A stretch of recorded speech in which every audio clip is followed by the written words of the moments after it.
art there in heaven, hallowed be thy name.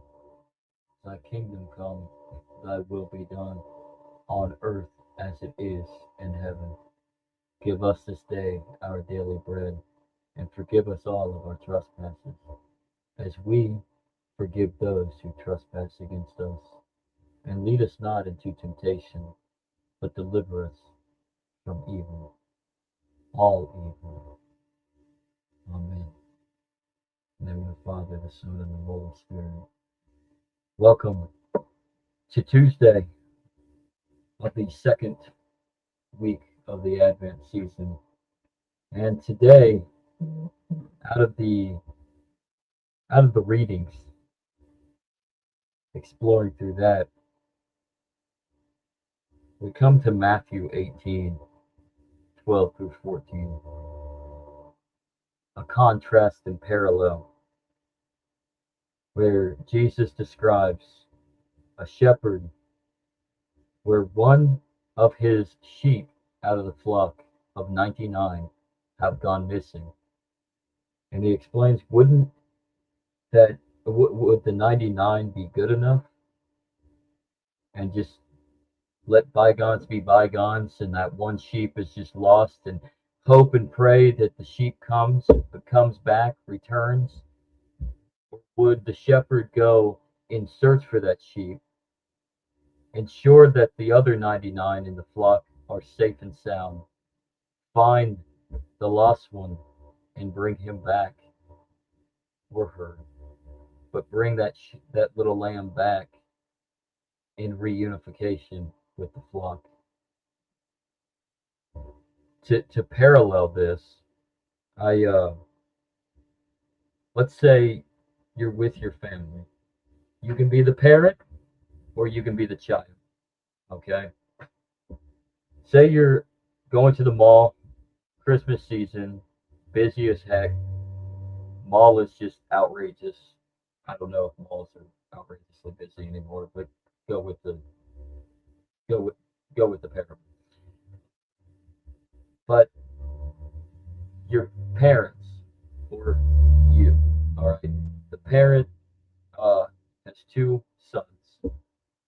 They're shopping, not really paying attention. Everybody's browsing. Two little ones are kind of playing around too. And as they're leaving, going up to the checkpoint, the cashier to check out their items, one son is there, but where's the other one? Would you, as a parent, just say, he'll turn up, check out your stuff, and you have your other boy, and perhaps you just go and walk away, and maybe he just turns up, sees you leaving.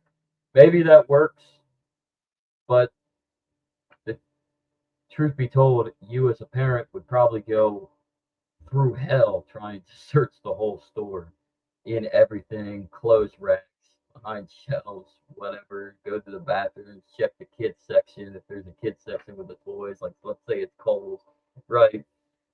Make sure that you're looking everywhere. You might be going up front, let the cashier know, or the cashiers know, we lost our son. Can you radio or call in, get security to help us search for him? Call over the loudspeaker his name and tell him that he needs to come up front. Find any way, shape, or form that you can to find your little boy until you find your little boy. And needless to say, he's probably hiding like a little brat underneath or in between the little round clothing racks. I say that because this happened to me when I was a child. When I was like 6 or 7, I got lost because I hid in the racks. But uh, you would literally drop everything to find your son, right? To find your little child. You're not going to just leave him. You're going to make sure that you find your kid. Think about that and then apply that to God, because we're all broken. Many of us are very lost. Many of us don't acknowledge the truth in God in his ultimate and infinite wisdom and love. And that is God to a T. He doesn't, he waits patiently and he searches. He searches our hearts in preparation for you to come home, to be reunited in his glory. And so the good shepherd in Christ is the shepherd that is not going to leave the lost one astray. He's going to search for those who are lost. I mean, just think of the Gospels. Who did Jesus spend most of his time hanging with and feasting with and preaching to? The sinners, who were his adamantly close disciples. They were all fuck ups. They were all screw ups. They were all sinners. Matthew, which is where this gospel reading today comes from, was a fucking tax collector. He was hated by all. You're a theft. You're a thief. You're a grifter. You're a, you're a state simp.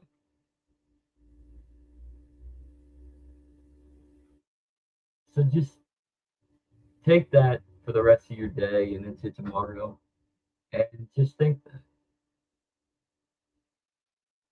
the awesome power that is love in the Lord, the mercy that He has. That is His just will, is His mercy, is His love, and that's the awesome power of God. So, what would you do? You would you would search for your boy, and I leave you with this: the shepherd's power is not in the rod that drives the flock, but in the love that refuses to lose even one. I kind of just came up with that one as I was getting this prepped and what I was going to go over for this reading. But I don't know how, man. It all comes to me. God isn't brute force in his power, his awesome glory. God is the essence of literal love, and he refuses to abandon you. Even when you perceive that he has, or yeah, by even thinking that he doesn't exist, right? He isn't going to abandon you. You abandon him, but he doesn't abandon you. Even when you're lost, he's still with you, waiting for you to turn and say, I'm coming home, God. I'm coming home, Father. And so let's take that. Let us take that as our reflection on our own life today and our own journey. So, with that, I leave you in peace. In the name of the Father, the Son, and the Holy Spirit. I love you all, Catholics, Orthodox, Protestants alike. And for those who aren't even Christian, I call for you in invoking the name of Christ Jesus to bring you back into the fold and to give you the truth that is in Christ Jesus on the way to the glory of the Father. Open up your hearts to the Holy Spirit, because we're all sheep within this flock of God, and the Good Shepherd will never abandon us, no matter how much it looks like we're completely lost and don't even care. He waits patiently and he stays with us. Amen.